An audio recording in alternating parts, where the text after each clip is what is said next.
Ancient Roman ink held words that shaped an empire. We are bringing these forgotten recipes back to life, mixing history with chemistry to see if they still work. You will witness us recreate and test authentic Roman ink, discovering which formula could survive for millennia, what secrets lie in the simple blend of oak galls and iron, or soot and gum. How do these humble liquids preserve the very voice of Rome?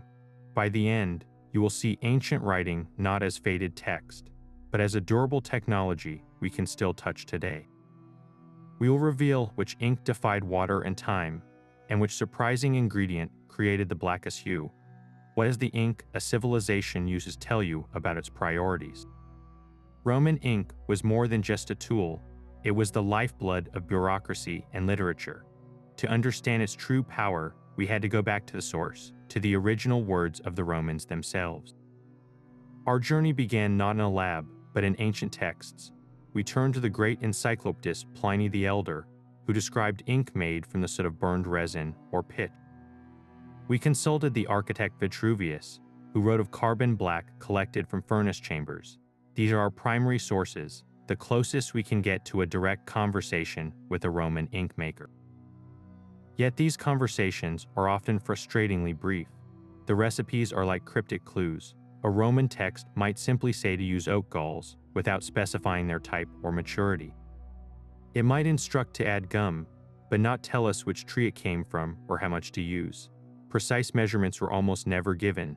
An instruction might call for a handful of one ingredient and a cup of another. What size hand, what size cup?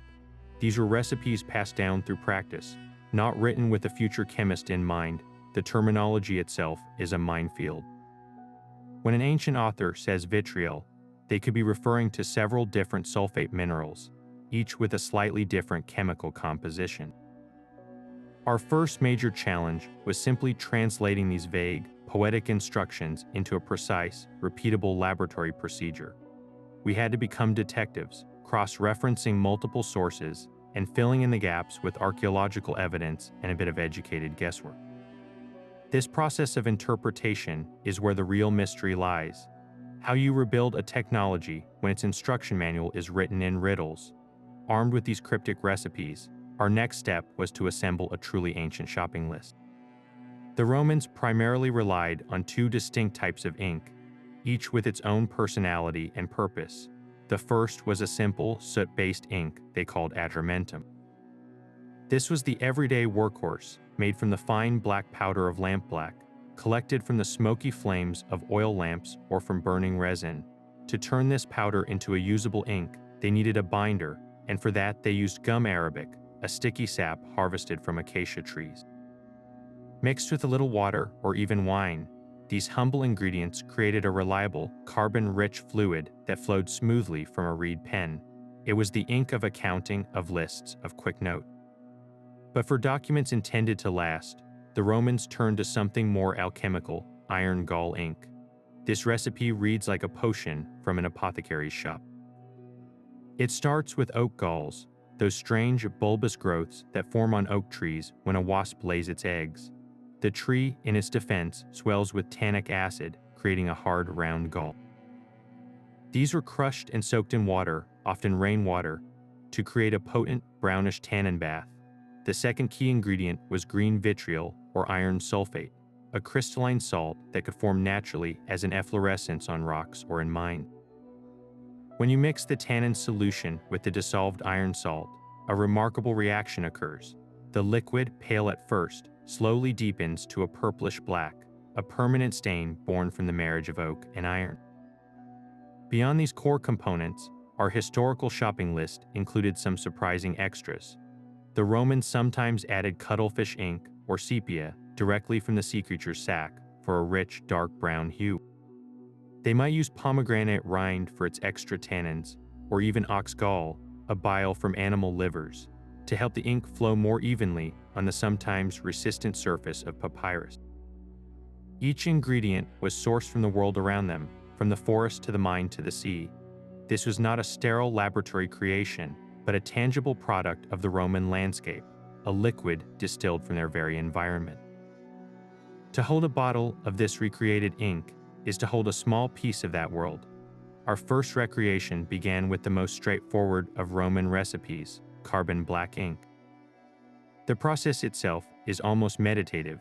We started with a small pile of lampblack, the fine soot collected by holding a cold ceramic plate over the smoky flame of an oil lamp. It feels like pure, weightless darkness, a substance that stains your fingers instantly. This soot is the very soul of blackness, composed of nearly pure carbon. To transform this powder into a fluid that could cling to a reed pen, we needed gum arabic. We took crystals of this acacia tree sap and dissolved them in a small amount of warm water, creating a sticky, slightly golden syrup. This gum is the binder, the glue that would hold the carbon particles together and fix them to the page. Slowly, we began adding the lampblack to the gum solution, grinding them together with a glass muller on a flat granite slab. This is the most crucial step. You grind and grind, pressing down firmly to crush any tiny lumps and ensure every particle of soot is perfectly coated in the gum. The mixture starts as a dusty, rebellious pile, but with patience, it becomes a smooth, glossy paste. You add water a few drops at a time, working it into the paste until it reaches the consistency of thick, flowing honey.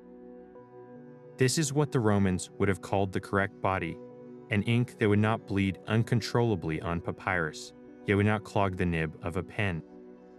For storage, they might have used a small, sealed pottery inkwell, or even a simple shell, but for the most elite version of this ink, we turn to the sea. Following hints from other historical sources, we prepared a second, much more luxurious batch. Into our standard carbon and gum mixture, we stirred a few drops of genuine cuttlefish ink, drawn directly from the creature's ink sac. The effect was immediate and stunning. The ink became deeper, richer, and gained a velvety, almost purplish undertone. This was no longer the ink of a merchant's ledger. This was the ink for poetry, for important correspondence, for a scroll meant to impress. It was a reminder that even the most utilitarian Roman objects could be elevated to art with a single, surprising ingredient. The moment of truth arrived as we dipped a sharpened reed pen into our freshly made carbon black ink. The first touch to the papyrus was a revelation. The ink flowed smoothly, without any of the clumping or skipping you might expect from a 2,000-year-old recipe. It laid down a dense, intensely black line, completely opaque against the pale, fibrous surface of the papyrus. There was no feathering, no bleeding into the delicate plant fibers. This was not a faint, watery gray, but a commanding, solid black. Holding the pen felt surprisingly modern, a direct connection to the countless Roman scribes who used this exact same substance to keep the empire running. Their tax records, their military dispatches, their personal letters, all began with this simple, effective action. The ink dried quickly to a slight matte finish, and when we ran a finger over it, the text felt smooth, not sticky, a testament to our careful grinding of the gum arabic. How does it compare to the ballpoint pen on your desk? Modern ink is engineered for consistency and permanence in a plastic cartridge. This ancient ink feels more organic, more alive. Its darkness comes from captured smoke, its body from tree sap. It requires a bit more care, a slower, more deliberate hand, but that very slowness might be the point. This was not an ink for hasty scrawls, but for the deliberate, lasting impression of words. Its reliability and stunning visual impact make it clear why this was the scribe's workhorse. For everyday writing that needed to be clear, quick, and highly legible, carbon black ink was an unbeatable choice. It turned thought into solid, durable mark on the world, a small miracle of soot and sap. But for words that truly had to last, the Romans relied on a kind of chemical magic. Iron-gall ink was their premium formula, the indelible standard for contracts, laws, and sacred texts. Its creation feels less like simple mixing and more like a brewing alchemy. We began with the strange, woody apples of the oak tree, the galls. Crushing them released a treasure trove of tannic acid, which we steeped in rainwater to create a light brown, almost tea-like infusion. Separately, we dissolved green vitriol, our iron sulfate, in a small amount of sharp, acidic wine. The wine was not just a solvent, it acted as a preservative and helped control the reaction speed. Now came the moment of transformation. we poured the pale tannin solution into the greenish vitriol wine. At first, nothing dramatic happened. The mixture was a faint, murky gray, completely unimpressive. This is where patience and chemistry take over. The tannic acid and the iron sulfate begin to bond, forming a new, colorless compound called iron-galatinate. Left in the open air, this compound undergoes a final, crucial change. Oxygen from the atmosphere reacts with it, oxidizing the iron and turning the entire solution a deep, solemn blue-black. The ink literally develops its permanence before your eyes, darkening from a feeble wash to a powerful, lasting stain. This is the secret to its legendary durability. The initial pale liquid soaks into the papyrus or parchment fibers, and as it darkens, the ink bonds with the material itself. It does not just sit on the surface, it becomes part of the page. This chemical marriage, born in a simple pot of oak and iron, is what allowed the most important words of an empire to survive the centuries. Creating the perfect iron-gall ink demanded more than just following a recipe, it required an artisan's patience. The process began not with mixing, but with a careful selection of oak galls. A Roman ink maker would have searched for the hardest, heaviest specimens, knowing these contain the highest concentration of tannic acid, the very soul of the future ink. These galls are not fruits, but rather the tree's defensive reaction to a wasp larva, swollen with the chemical compounds we needed. We crushed them with a mortar and pestle, releasing a dry, woody scent, and then steeped the coarse powder in rainwater for a full day. This was not a quick soak, but a slow extraction, pulling every bit of tannin from the woody fibers to create a potent brown infusion. The next ingredient, green vitriol or iron sulfate, was its own small mystery.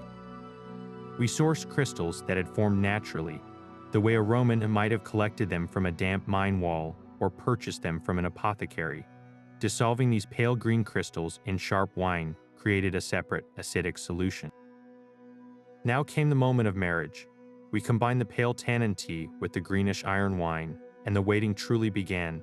The initial mixture was a disappointingly weak gray, nothing like the powerful black ink we were promised. This is where the Roman scribe's experience diverges from our modern expectation of instant results. The container had to be left open to the air, and over the course of days, and sometimes weeks, a silent, invisible alchemy took place. Oxygen from the atmosphere slowly worked on the iron, oxidizing it and transforming the entire solution. You would check it each morning, watching as the color deepened from a murky gray to a solemn purple, and finally to that iconic, indelible blue-black. This was not a process that could be rushed. The ink was not ready until it had achieved its full depth of color, a sign that the chemical bond was complete and the ink had matured. This patient vigil was as much a part of the recipe as the oak galls themselves. How many important documents waited, parchment ready, for the ink to finally declare itself finished? The true test of any ink is not the moment it touches the page, but the story it tells years later. With our freshly prepared iron-gall ink, we faced this exact challenge. Dipping a reed pen into the mature, deep purple-black liquid, we wrote a simple line on a piece of parchment. The result was baffling. Instead of a bold, dark stroke, the line appeared as a faint, almost hesitant gray-brown. It looked washed out, temporary, a ghost of the powerful ink we had just mixed. This pale initial mark is the great secret and the great genius of iron-gall ink. It soaks into the parchment fibers not as a finished product, but as a promise. The chemical reaction that began in our pot was not yet complete. For a legal document or a royal decree, this was not a flaw. It was a feature. The scribe could see his work clearly as he wrote, and then, as the parchment was set aside to dry, the real magic would begin. To witness this transformation in real time, we had to simulate the slow passage of years. We placed our freshly inscribed parchment under a gentle, warm light, a stand-in for decades of exposure to sunlight and air. The change was gradual but undeniable. Over hours, we watched as the pale gray-brown stain began to deepen. It shifted to a muted purple, like a fading bruise, and then steadily intensified. The oxygen in the air was working its slow alchemy, oxidizing the iron trapped within the parchment's fibers. The ink was not just sitting on the surface, it was bonding with the very skin of the page, becoming one with the material it was meant to adorn. By the next day, the transformation was complete. The faint, uncertain line was now a stark, deep blue-black, a permanent and indelible mark. It had achieved the very characteristic that made it so prized by emperors and monks alike, its permanence. This is why iron-gall ink was the undisputed choice for any document that had to endure. A merchant's contract written in this ink could not be easily altered or washed away without leaving a telltale scar on the parchment itself. The laws of the empire, inscribed with this formula, gained a physical authority, their words literally burned into the page by a chemical fire. The ink's journey from pale ghost to profound black is a perfect metaphor for history itself. Events that might seem faint and unclear in the immediate moment gain depth, definition, and permanence with the passage of time. When you look at an ancient manuscript in a museum, you are not just seeing old writing. You are witnessing the final, mature stage of a chemical reaction that began centuries ago. A silent pact between oak, iron, and air to preserve a civilization's voice against the relentless flow of time. Placing the two writing samples side by side reveals a tale of two different philosophies of permanence. On the left, the carbon black ink rests on the papyrus surface with a soft, velvety matte finish. It looks like it was applied yesterday, its lines crisp and unyielding, a stark silhouette of captured smoke. On the right, the iron-gall ink possesses an entirely different character. It has a subtle, almost liquid gloss, and its color is not just black, but a profound, cool blue-black that seems to have depth, as if the words were etched into the page rather than painted on it. This visual distinction speaks volumes about their intended purposes. The carbon ink sits proudly on top, a reliable and immediate mark. The iron-gall ink sinks in, a chemical stain that has become one with its foundation. The story deepens when we test them on different surfaces. On papyrus, the carbon ink holds its shape beautifully, its soot particles trapped by the plant's fibers. The iron-gall ink, however, can sometimes appear slightly weaker on this surface, as the papyrus does not offer the same rich protein canvas for its chemical bond. But switch to parchment, made from animal skin, and the iron-gall ink truly comes into its own. It soaks into the collagen-rich material, darkening over time into that legendary, unbreakable bond. The carbon ink, while still clear on parchment, can sometimes be more susceptible to flaking if the surface is not perfectly prepared. Then there are the wax tablets, the reusable notebooks of the Roman world. Here, neither liquid ink would work, of course, but this comparison makes you realize the Romans had a tool for every task. For temporary notes, a stylus on wax. For everyday records that needed clarity, the dependable carbon black. And for words that were meant to outlive the person who wrote them, the slow, patient, chemical transformation of iron-gall.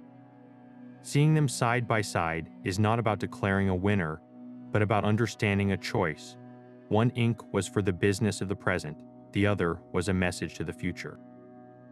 But the ultimate test for any document is not the pen, but the rain. We needed to see how our Roman inks would stand up to water, the ancient enemy of the written word. With a clean pipette, we placed a single, clear droplet onto a line of text written with our carbon black ink. The effect was immediate and disheartening. The water bead spread, and the stark black line began to soften at the edges.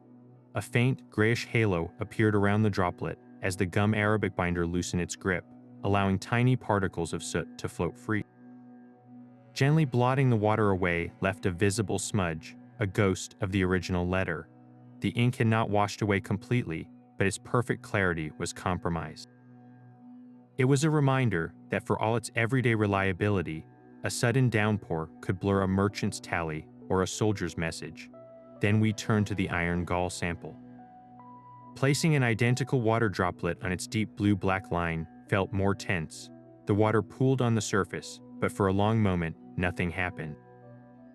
The ink line held its form.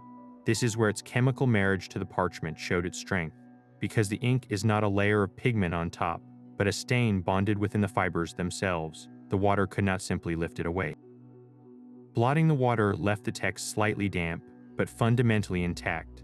The letters were still sharp, still perfectly legible. They had not run or smudged. This resilience explains why iron-gall ink was chosen for the document that truly mattered. A legal contract stored in a damp Roman archive, or a scroll transported on a ship across the Mediterranean, faced constant threats from humidity and accidental spills. The iron-gall ink would not betray its words easily. It offered a form of embedded security, ensuring that the terms of an agreement or the words of a law could not be casually washed into oblivion. This simple water test reveals a profound Roman understanding of permanence. One ink was for clarity in the moment, the other was for ensuring that moment would be remembered even when the skies opened up. Sunlight, the very force that illuminates a text, can also be the agent of its silent erasure. To understand this long-term threat, we moved our ink samples from the water test to a new challenge, exposing them to the equivalent of years of solar radiation under the focus beam of an ultraviolet lamp. The results revealed a fundamental difference in how these two ancient inks confront the passage of time. The carbon black ink proved remarkably steadfast. Its core ingredient, pure carbon, is one of the most stable substances on Earth. Under the relentless UV light, the lines written with soot and gum showed almost no change. They remained a dense, unwavering black, as dark as the day they were written. This is because carbon does not chemically react with light, it simply absorbs it, holding on to its darkness century after century. This incredible stability is why some of the oldest texts from Egypt, written with carbon-based inks, still appear strikingly black and clear today. The iron-gall ink, however, told a more complex story. A perfectly formulated batch, with the ideal balance of tannins and iron, will darken and stabilize into a permanent, light-fast mark. But the historical record shows us that not every batch was perfect. If the recipe was slightly off, with perhaps too much unreacted acid or an imbalance in its components, the ultraviolet light acts as an accelerator for decay. We watched as one of our test lines, meant to simulate a less-than-ideal mixture, began a slow transformation. The deep blue-black faded slightly, taking on a warm, rusty brown tone. This is not the ink disappearing, but the iron within it continuing to oxidize in a destructive way, eventually breaking down the parchment itself from the inside out. This is the great paradox of iron-gall ink. Its chemical strength gives it unparalleled permanence against water and abrasion, but that same chemistry makes it vulnerable to a slow, internal decay if its initial marriage of ingredients was not perfectly balanced. When you look at a medieval manuscript in a library and see brown, faded text on a brittle page, you are likely seeing the long-term effect of this delicate chemistry. The words are still there, but the very substance that ensured their survival is also the cause of their gradual deterioration. This is the fragile reality of the historical record. The ink that was chosen to make words last forever sometimes carries the seed of its own destruction, a quiet reminder that even the most durable human creations must eventually negotiate with time. A pen is more than a tool, it is an extension of the writer's hand. For the Romans, this extension came in two distinct forms, each perfectly matched to its medium. To write with our recreated inks, we had to first craft the authentic instrument, the calamus. This was a simple reed pen cut from the hollow stalk of a bamboo-like plant. The process of creating a nib is surprisingly visceral. You take a sharp knife and slice diagonally across the tip of the reed, creating a slanted point. Then, with a delicate precision, you slice a narrow slit up the center of this point. This single cut is what transforms a piece of grass into a precision instrument. The slit acts as a capillary channel, drawing the ink down from the hollow body of the reed and controlling its flow to the very tip. Dipping this freshly cut calamus into our carbon black ink, you immediately feel the connection to the ancient scribe. The reed is light and sits comfortably in the hand, its organic texture a world away from the cold metal of a modern fountain pen. As you press it to the papyrus, it requires a subtle control of pressure. Press too lightly, and the line is thin and faint. Press with more firmness, and the nib flexes slightly, laying down a bold, expressive stroke. This ability to vary line width gave Roman handwriting its characteristic elegance and rhythm. The ink flows willingly, but you are constantly aware of the reservoir held within the reed's hollow core, a small supply that demands a rhythmic return to the inkwell. It is a slower, more deliberate way of writing, one that forces a thoughtful pace upon the author. For notes that were not meant to last, the Romans turned to the stylus and the wax tablet. This was the reusable notebook of the ancient world. The stylus itself was a study in contrast, typically a slender rod of bronze or iron. One end came to a sharp, fine point for incising letters into the wax.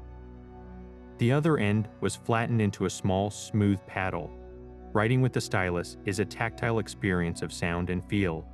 You hear a soft, satisfying scratch as the metal point moves through the wax, pushing it aside to create a pale, legible groove. There is no ink, no waiting for anything to dry. Your words appear instantly as negative space in the dark beeswax. And when the message had been read or the calculation was complete, you would simply warm the flattened end of the stylus in your hand and use it like a tiny spatula to smooth the wax back into a blank slate. The choice between these two tools defined the very nature of the written word. The stylus was for the ephemeral, for the grocery list, the school lesson, or the quick military dispatch that would be erased upon receipt. The reed pen, with its partnership of flowing ink and absorbent surface, was for creating a permanent record, for committing thought to a substance meant to endure. One tool captured the fleeting moment, while the other was designed to speak across the centuries. The choice between carbon and iron-gall ink was as much about economics as it was about chemistry. A simple bottle of writing fluid could reveal a person's social standing and the perceived value of their words. The ingredients for carbon black ink were astonishingly accessible. Lampblack could be collected by anyone with an oil lamp and a cold surface, a byproduct of everyday light. Gum arabic, while an import, was a widely traded commodity. This meant that a merchant, a schoolmaster, or a low-level clerk could produce a functional ink with minimal expense, using materials found in their own home or the local market. It was the democratic ink, the tool of daily administration and personal correspondence. Iron-gall ink, by contrast, was the premium product. Its components were more specialized and often more costly. The best oak galls, the ones richest in tannins, were specific to certain regions and had to be gathered or purchased. Green vitriol was not something you could simply find lying around. It was a mineral that required mining or trading through apothecaries who understood its properties. The very process of making it, a slow maturation over weeks, meant it could not be whipped up on demand. This investment of time and rare materials made it the ink of the state, the military, and the wealthy. The Roman bureaucracy understood this hierarchy perfectly. A soldier's pay record might be hastily jotted in carbon ink, but the emperor's edict or a binding legal contract would be meticulously inscribed in the indelible iron-gall. The ink itself became a symbol of authority and permanence. Using the expensive, complex formula was a silent declaration that these words were too important to fade, too valuable to be washed away. It was a statement of intent, written in a chemistry that only the powerful could reliably afford. From the moment a Roman child first held a reed pen, ink became the medium of their world. In the simple schoolroom, a young student would practice his letters on a wax tablet, but for more formal exercises, he would graduate to papyrus and a pot of basic carbon ink. This was not the luxurious cuttlefish blend, but a humble, serviceable mix of soot and gum. Each carefully formed character, a repetition of the alphabet or a line from Virgil, was a small investment in literacy, paid for with the most affordable ink available. A spilled pot was a minor tragedy, but one that could be easily remedied. This is where the relationship with the written word began, with a simple, dark line on a pale sheet. Meanwhile, in the bustling forum, a merchant consulted his account ledger. His pen moved quickly, dipping into the same reliable carbon ink to note the sale of olive oil or the arrival of a shipment of grain. The ink here was a tool of commerce, its clarity and speed essential. It recorded debts and profits, the lifeblood of the Roman economy, in a script that was meant to be read today or perhaps this month. It was durable enough for the short term, for records that might be transferred to a more permanent archive later. But high on the Palatine Hill, in the halls of power, a different kind of writing was underway. A senator, or more likely his highly trained scribe, prepared a draft of a proposed law. Here, the inkwell contained not simple carbon, but the deep blue-black of iron-gall. The choice was deliberate and symbolic. These words were not for a school exercise or a temporary ledger. They were intended to shape the empire, to be copied and sent to its farthest provinces. The permanence of the iron-gall ink was a physical manifestation of the law's intended endurance. It was a statement that these decisions, born from debate and ambition, were meant to be unchangeable, to resist the eroding forces of time and political whim. This hierarchy of ink reveals a society built on the written word, where the very substance used to record a thought perfectly mirrored its perceived importance in the world. A Roman legion on the march was a machine of ink and parchment as much as it was of steel and discipline. Every order from a general, every dispatch to Rome, every hastily drawn map of a new frontier relied on a portable, reliable supply of writing fluid. Imagine a centurion, his armor dusty from the road, unrolling a small leather case not to reveal a weapon, but an inkwell and a bundle of reed pens. This was the command and control system of an empire, and it had to function perfectly in rain, mud, and the chaos of campaign. The ink itself was a strategic asset. While a commander's personal scribe might have the luxury of matured iron-gall ink for official reports, the ink carried by the common soldier for daily log entries and quick messages would almost certainly have been the robust and quick-drying carbon black. Its recipe was simple enough to be prepared in the field from available materials: soot from the campfire mixed with a little gum, and perhaps even wine or vinegar as a solvent to help it dry faster on the papyrus. Speed was essential. A message about enemy movements could not wait for ink to slowly set.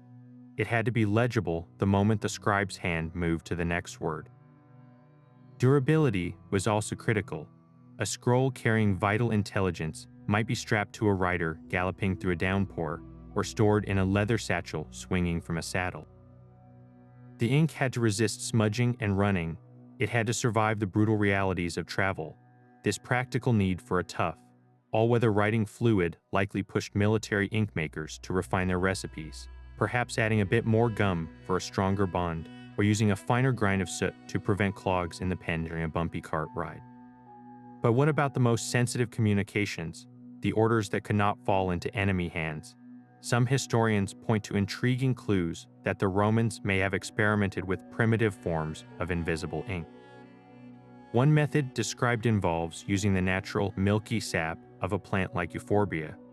Written onto parchment, the sap would be nearly invisible once it dried. Only when the document was gently warmed near a flame would the writing darken and become visible, a secret revealed by heat. Another possibility was a simple organic compound like fresh milk or fruit juice, which would also remain invisible until heated.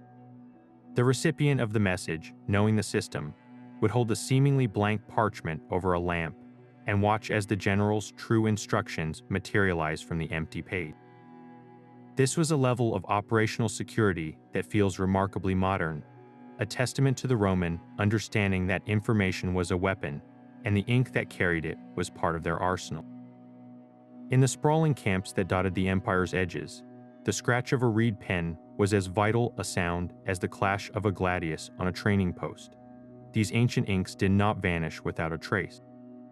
The physical proof of their daily use lies buried in the soil of Roman settlements, waiting for an archaeologist's trowel to uncover it. One of the most intimate finds is the Roman inkwell. We have discovered them crafted from humble terracotta, practical bronze, and even delicate pale blue glass. Holding one of these small pots, you can see the wear marks around the rim from a reed pen being dipped and wiped clean day after day. The bronze ones are often beautifully made, with a hinged lid to prevent evaporation and spills, a testament to the value of the precious liquid inside. A scribe traveling with the legions might have carried a sturdy, unglazed pottery inkwell, its simple form bearing the scratches and chips of a life on the road. Each one of these containers is a silent witness to the act of writing itself, but the inkwells are only the vessels, the promise of writing. The definitive evidence comes from the words they left behind and the sophisticated science we now use to read them. The most stunning examples are the Vindolanda tablets. thin slivers of wood found at a fort in northern Britain. These are not grand monuments, but personal letters, military reports, and birthday party invitations, the fleeting paperwork of a remote frontier post. To the naked eye, many appear to be just small, stained pieces of wood. Yet under the gaze of multispectral imaging, a technology that uses different wavelengths of light, the faded script leaps back to life. We can read a commander's wife inviting a friend to her birthday celebration, or a soldier requesting leave. More importantly, scientists have performed chemical analysis on the very ink residues staining these wooden tablets. They have detected the elemental signatures of both carbon and iron. Some messages were written in the quick, simple carbon black, perhaps for a casual note. Others, more formal military documents, were inscribed with the indelible iron-gall, their words bonded to the wood for nearly 2,000 years. This is not just a story told by ancient recipes, it is a story confirmed by chemistry. The atoms on the page match the descriptions in the books, proving that the alchemy of oak galls and iron was not just a theoretical idea, but a living, breathing technology used from the heart of Rome to its farthest, rainiest outpost. The deep black of our carbon ink is a simple truth of physics. It is a suspension, a cloud of countless tiny carbon particles held perfectly aloft in a sticky sea of gum arabic. Imagine shaking a snow globe, watching the white flakes drift through the water without ever truly dissolving. That is the nature of this ancient ink. When you write with it, you are essentially painting with captured smoke. The gum arabic acts as both a glue, fixing the particles to the papyrus, and a dispersant, preventing them from clumping together in the pot. Its effectiveness is timeless because carbon is incredibly inert. It does not react with light, air, or water in a way it causes it to fade. This is why the words of ancient Egyptian scribes, written with a nearly identical carbon-based ink, remain starkly black after thousands of years. Modern permanent markers operate on a remarkably similar principle, using a polymer suspension to deliver a pigment that sits on the surface of the paper. The core technology of making a durable mark with pure, stable carbon is a discovery we have shared for millennia. Iron-gall ink, however, is a masterpiece of chemistry in action. Its creation is not a simple suspension, but a complexation reaction, a molecular dance that builds a new substance from two separate parts. The tannic acid from the oak galls and the iron from the green vitriol are the two key partners. When they first meet in the solution, they form a pale, colorless compound called iron-galatinate. This is the ink in its potential state, a solution that soaks deep into the fibers of the parchment. The magic happens next, in the presence of the air we breathe. Oxygen molecules slowly infiltrate the solution, oxidizing the iron. This oxidation transforms the entire compound into ferric tannate, the deep blue-black pigment that gives the ink its name and its legendary power. This is not a layer of paint. It is a stain born from a chemical union within the page itself. The ink becomes part of the parchment's very structure, which is why it resists washing and scraping with such tenacity. How does this compare to the ink in your ballpoint pen? Modern ballpoint ink is a complex, oily paste designed to dry instantly by being absorbed into paper, but it does not form a chemical bond. It sits in the fibers, but it can be smudged or dissolved by certain solvents. Iron-gall ink, when perfectly balanced, creates a bond that is far more permanent, a testament to the Romans' intuitive grasp of chemical permanence. They may not have known the terms oxidation or complexation, but they mastered the alchemy that made words last for centuries. The fall of Rome did not mean the end of its ink. The empire's most durable writing technology, iron-gall ink, was quietly adopted and perfected by the very scribes who preserved knowledge through the Middle Ages. Inside the scriptorium of a medieval monastery, the basic Roman recipe underwent subtle but crucial refinements. Monks discovered that adding a few drops of gum arabic, more commonly associated with the carbon ink of the ancients, gave their iron-gall ink a better consistency. It helped the ink flow smoothly from their quills and prevented it from soaking too greedily into the precious parchment. They also began to add other sources of tannins to the mix, like pomegranate rind or even the bark of certain trees, creating a richer, more complex brew that would darken to an even deeper, more permanent black. This was no longer just the ink of imperial decrees. It became the ink of faith, used to copy countless Bibles, psalters, and theological works that would form the bedrock of medieval European culture. The Roman formula provided the chemical backbone, but the monastic scribes gave it the perfect body for their art. They were not just passive recipients of an ancient technology, they were its innovative guardians, tweaking and improving the recipe to serve a new world order where the written word was now the primary vessel for divine and historical truth. Can you hear the quiet scratch of a quill in a stone-walled room, each stroke a testament to 1,000-year-old alchemy? This enduring partnership between Roman chemistry and medieval devotion ensured that the words of classical authors, alongside the scriptures, would survive the long centuries, passed down on pages stained with the evolved ink of an empire that had, in one crucial way, never truly fallen. Recreating these inks was a journey filled with both frustration and revelation. Sourcing authentic materials proved to be our first major hurdle. Finding the right oak galls, for instance, was not as simple as walking into a forest.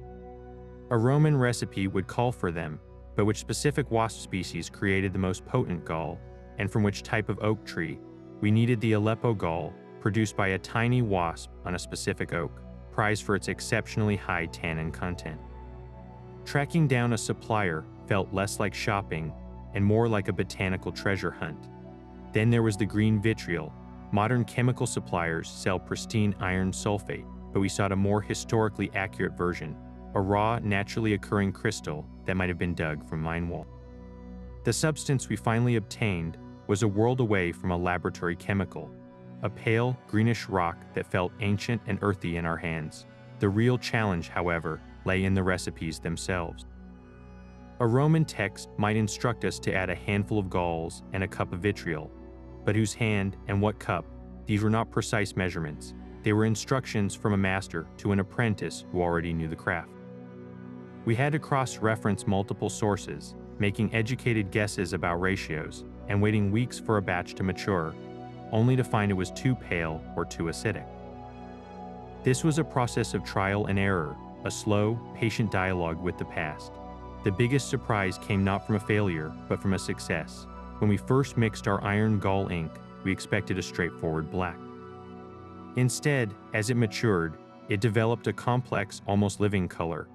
It was not a flat, modern black, but a deep, translucent blue-black with subtle purplish and brown undertones, a color with depth and character that changed slightly depending on the light. It was a hue impossible to replicate with a simple dye, a direct result of the organic, variable ingredients the Romans used. This was not the color of industrial manufacturing, it was the color of nature and chemistry working in concert. Another shock was the texture of the carbon ink. When perfectly ground, it achieved a silky, almost velvety consistency that flowed from the reed pen with a surprising smoothness. It felt luxurious, a testament to the Roman appreciation for quality in even the most mundane tools. These unexpected textures and colors revealed a profound truth about Roman ingenuity.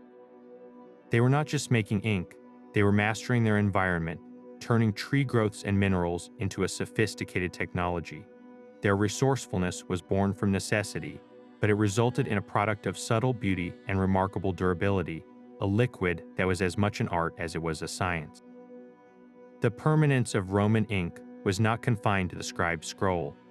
This same chemistry flowed from the bureaucracy into the artist's studio, bringing words to life with color and form.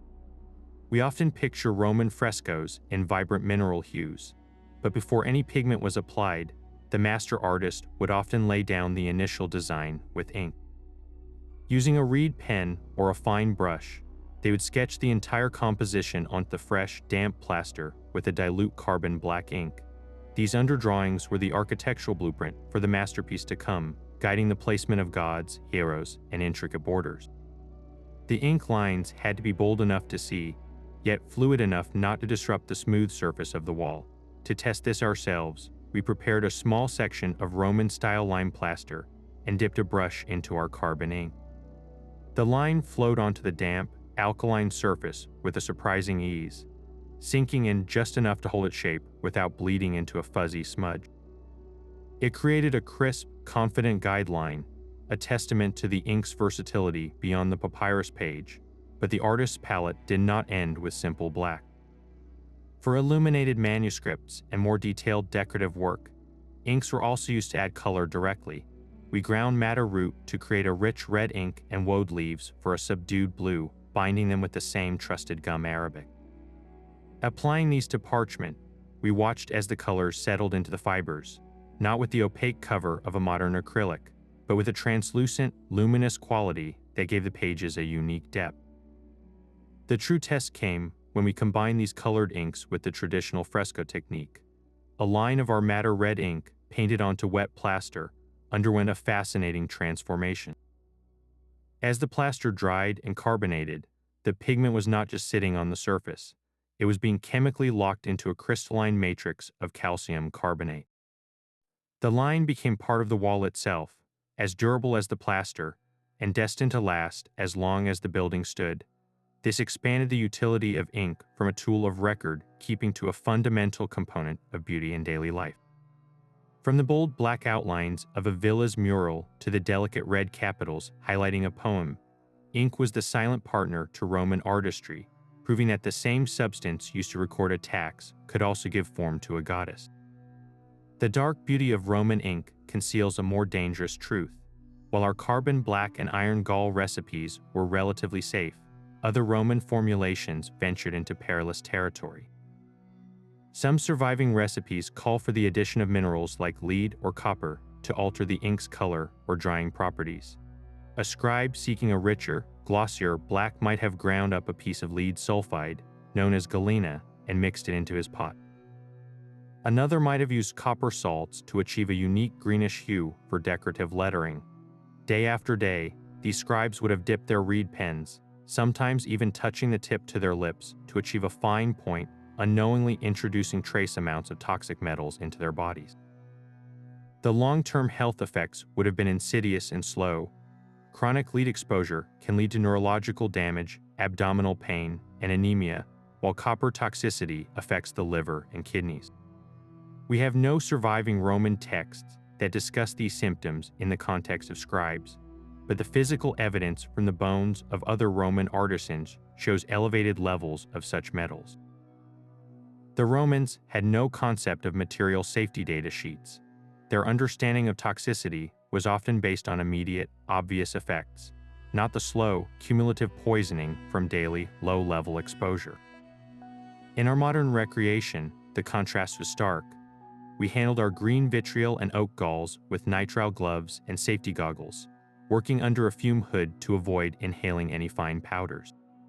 Every ingredient was stored in clearly labeled, sealed containers. For the Romans, these were simply another set of groceries, bought from an apothecary and stored in a simple clay pot next to the writing desk. Their world was one of practical, hands-on chemistry, where the line between a useful compound and a hazardous one was blurred by necessity and ignorance. This hidden danger adds a somber layer to the life of a Roman scribe. The very act of preserving words, of creating a permanent record for the future, may have come at a personal cost, a slow sacrifice made with every dip of the pen into a beautifully lethal potion. A Roman soldier stationed on the rainy frontier of Britain would not have used the same ink as a scholar in the dry heat of Alexandria. The empire's vastness demanded adaptation, turning local environments into distinct ink-making laboratories. We decided to explore these regional recipes, moving beyond a single, standardized formula to test how geography shaped the very fluid of written communication. In Egypt, papyrus was the dominant writing surface, and the ink had to work in harmony with its unique plant fibers. An Egyptian recipe might favor a carbon black ink with a higher ratio of gum arabic, creating a thicker, more adhesive liquid that would sit firmly on the slick papyrus strands without bleeding. We mixed a batch following this logic, and the result was a glossy, almost paint-like ink that dried to a hard, durable shell on the papyrus scroll. It was an ink designed for clarity and speed in a bureaucratic culture that ran on paperwork. Meanwhile, in the northern provinces like Gaul or Britain, oak trees were abundant, but the specific galls available differed. We foraged for common oak galls native to northern Europe, which are often smaller, and contain a slightly different blend of tannins than the prized Aleppo galls of the Mediterranean. When we used these local galls in our iron-gall recipe, the result was fascinating. The ink matured more slowly and developed a warmer, browner black hue compared to the deep blue-black of the southern formula. It was equally permanent, but its character was shaped by the northern forest. The binders told another story. While gum arabic was a traded commodity, a provincial ink maker far from the trade routes might have used a local substitute. We experimented with cherry tree gum, a sticky resin that can be harvested from tree bark in temperate climates.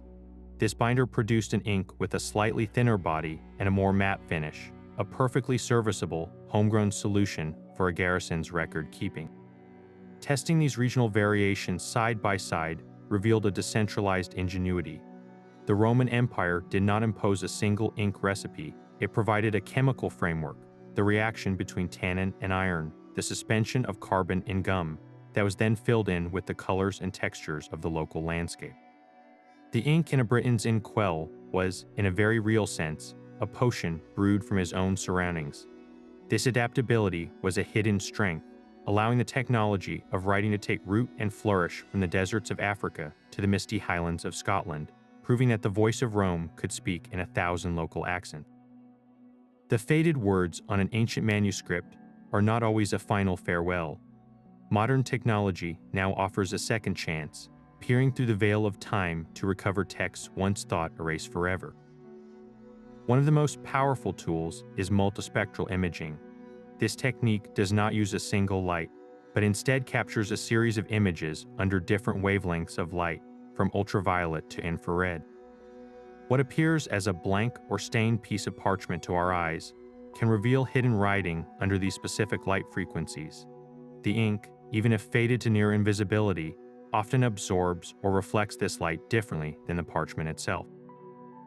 A document that looks like a uniform brown stain in normal light can suddenly show crisp, black letters under infrared illumination, as if a ghost has decided to speak again. This is not magic. It is a sophisticated conversation with the chemical legacy of Roman ink. The success of this recovery hinges entirely on the original ink's composition. Carbon black ink, being pure carbon, is a champion at absorbing infrared light. When scanned, it appears as a stark, dark silhouette against the brighter parchment, making faded administrative lists or personal letters leap back into view.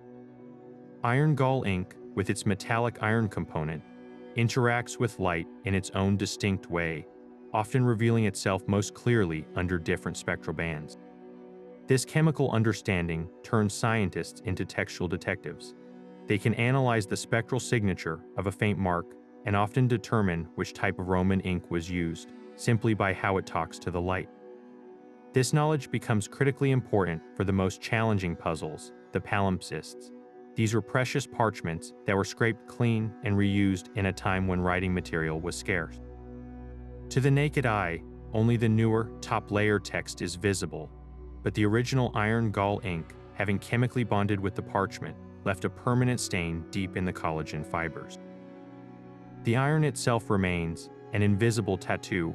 Multispectral imaging can detect this residual iron, mapping the ghost of the first text underneath the second. In this way, we are not just reading words, we are recovering an entire lost library from beneath the surface. The original writing, perhaps a classical Latin text scraped away by a medieval monk to make room for a prayer book, is given a voice again. This is the ultimate testament to the permanence the Romans engineered into their ink. They created a chemical bond so strong that even when their words were physically erased, their atomic signature remained, waiting centuries for a technology sophisticated enough to listen. That silent chemical pact between ink and parchment is why we can still read their words today. The endurance of Roman ink formulas is a quiet marvel of human history, a technology so effective it remained the dominant writing medium in Europe for over 1,000 years after the empire's fall. This was not a brief invention, but a sustained legacy that carried the words of Cicero, the laws of Justinian, and the Gospels of the New Testament through the entire medieval period and into the Renaissance. The very ink used to draft a Roman senator's speech in the 1st century. was chemically identical to the ink a monk used to copy it in the 12th. This continuity is almost unimaginable in our world of rapidly obsolescent technology. Our modern efforts to preserve these ancient texts are built directly upon this Roman foundation. When conservators in a museum lab analyze a fragile manuscript, their first task is often to identify the ink. Understanding that they are dealing with iron-gall ink informs every single decision they make. They know its potential acidity, its tendency to bite into parchment if improperly formulated, and its incredible resistance to water. This knowledge, passed down from Roman and medieval scribes, guides the climate controls, the lighting levels, and the delicate cleaning processes that keep these documents alive for future generations. We are not just preserving old paper, we are stewarding a chemical reaction that began 2 millennia ago. This legacy teaches us something profound about Roman priorities. They were not simply record keepers, they were engineers of permanence. In a world without digital backups, they devised a system to make information last using the most basic elements of nature, oak and iron.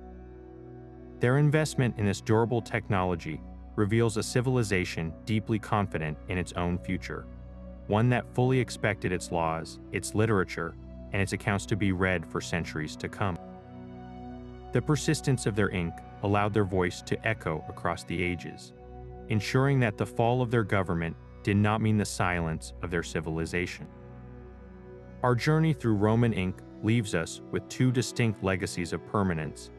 Iron-gall ink stands as a testament to chemical mastery, its deep stain bonding with the page to defy water and time. The simple carbon ink, born of soot and sap, proved its worth through stunning clarity and immediate reliability. Yet the true discovery is not merely in the formulas, but in the ingenuity of the Roman craftsmen who transformed tree growths and minerals into a technology that carried an empire's voice across 10 years. They engineered solutions with the materials at hand, creating a spectrum of inks for every purpose, from the merchant's ledger to the emperor's decree. The next time you pick up a pen, remember the ancient alchemy it represents. Think of the oak galls and lampblack, the patient grinding and slow chemical maturation that allowed ideas to be captured and preserved. What other everyday objects hold such deep, forgotten histories? We would love to hear your thoughts on the ancient technologies that still echo in our modern world. Share your discoveries in the comments below.